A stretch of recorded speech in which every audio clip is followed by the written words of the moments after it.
Iba nga natikman eh. Masarap talaga eh. Masarap yan. Binigay lang sa amin yan eh. Na luto na. Luto na kanina. Hindi mo tumulit. Ininit ko na lang. Kasi sabi ni Box, alas 4 ng hapon daw. Sabi ko, alas 11, idadalhin dito.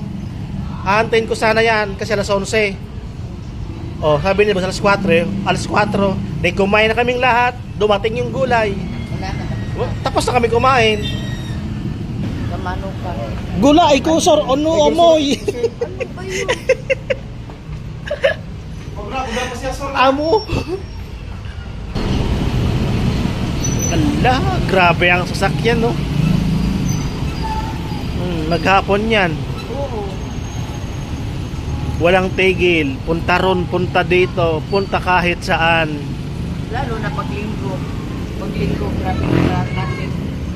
Paglinggo, mas marami, no? Oo. Kasi lalo na labasan ng simbahan.